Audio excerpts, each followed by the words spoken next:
that I'm absolutely delighted in my capacity as the lead local community officer for the West region of the Churches Conservation Trust to welcome Anthea Jones, a voluntary supporter at St Mary's Church, Shipton Sollars in Gloucestershire, which is not far from Cheltenham and not far from Gloucester in the Cotswolds, to give her overview of the way in which she has supported church planning, a wholly new event and new income generation for that church, even though it has not enjoyed a huge amount of support in recent years. And Anthea probably needs no introduction from me, given her long-standing academic interest in the subject of the English parish and parish churches. And Anthea, I believe, yeah, as a published author on those subjects, you have some examples of your work to hand.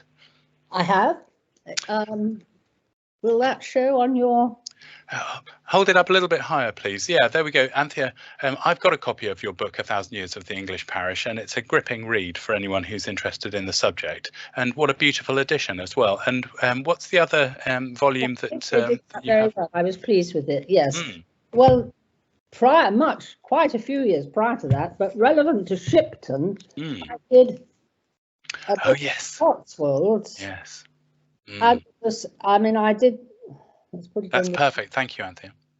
I did quite a lot of work on Shipton in that connection because there is this exceptionally good map of Shipton, which shows absolutely how Shipton Sollars and Shipton Olive are wound together. Yes. And it's an 18th century map before Shipton was enclosed, that is before all the open fields were swept away. Yes. And it's also while it still had beautiful big sheep downs, and Shipton comes from sheep.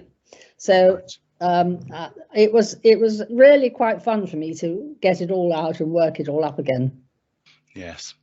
And in my growing collection of Anthea Jones books, I've also collected the Gloucestershire engravings, which is an edited collection of kip engravings from Gloucestershire estates, isn't it, Anthea, yes, which you've published not so long ago?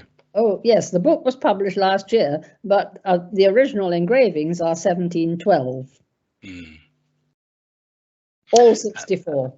Well, and available from all good bookshops and online, no doubt, as well. Anthea, thank you very much indeed. And I believe that you're going to take us through an introduction to how you set up your pair of talks at Shipton Sollars, which resulted in some fantastic donations, as well as a brilliant contribution to church finances through ticket sales and the purchase of some nice glasses of wine at the end of the talk as well. Thank you. But I was going to suggest that I started by a little bit of background, because the two things that we've talked about are relevant. I wrote the book on the Cotswolds a long time ago, but Rosemary Harris had read it, and Rosemary Harvey had read it, and she's also attended a number of talks that I've given on the English parish, which have been held in locally. And so she wanted to stimulate interest in Shipton Sollars Church, St Mary, but she knew that I had done some work on the area already. And so when she asked me, I was very pleased to say yes, because I wanted to demonstrate to people that although Shipton Sollars is a very small settlement of about 4 houses immediately and 1 or 2 further away, and Shipton Olive is only a little bit bigger and is the village just down the road.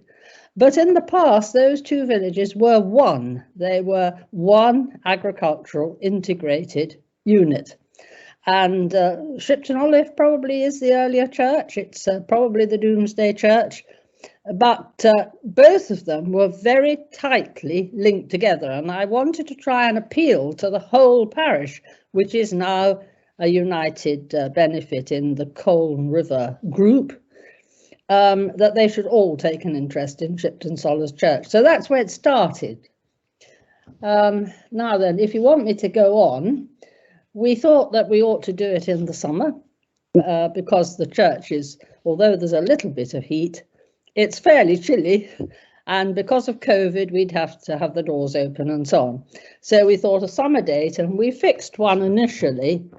And you prepared, CCT prepared a flyer, but we had to cancel that because we were locked down again through COVID.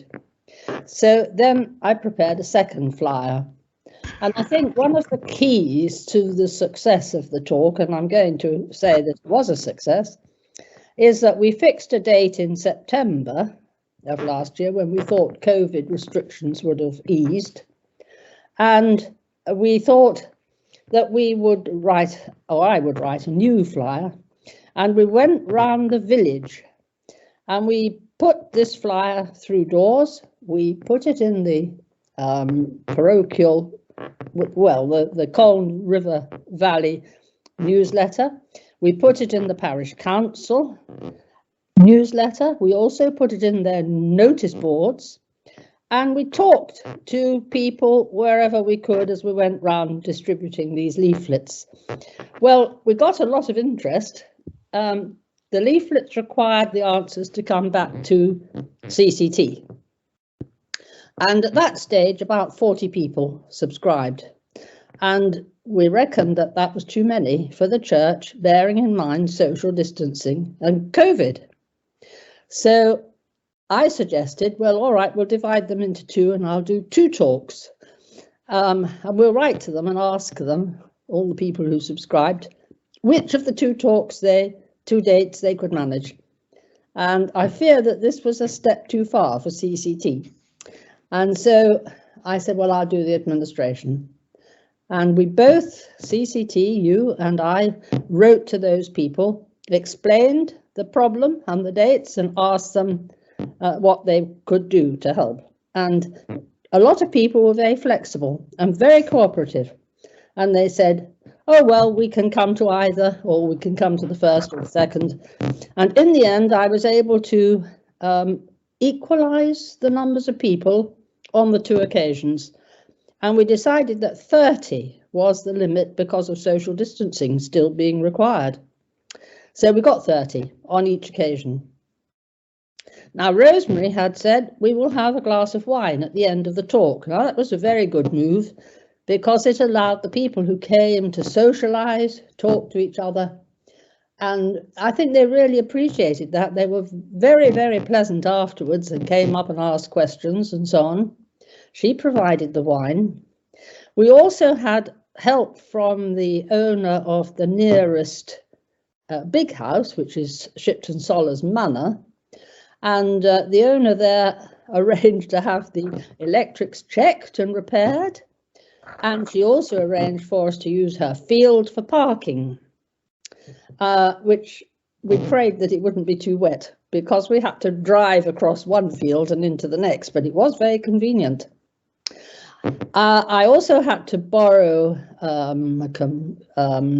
projector. I had a computer, obviously, and I did a PowerPoint presentation, but I don't have a projector and I don't have a screen. And you provided projector and screen. You brought them down to pass them over to me. I took them over to the church on each occasion. Somebody locally did help me erecting the screen and carrying it backwards and forwards to the car. So that was that got that organised.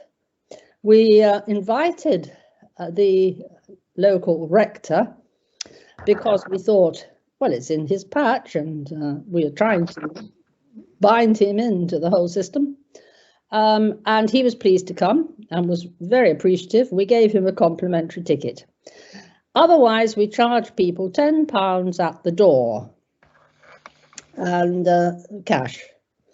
And so we collected the money. I held the money and you came eventually and collected the money from me and ensured that it went to the Shipton Sollars Church Maintenance Fund. Now, you did suggest to me, would I have done anything differently? Well, no, not really. As far as the actual organisation went, we did get it all worked out.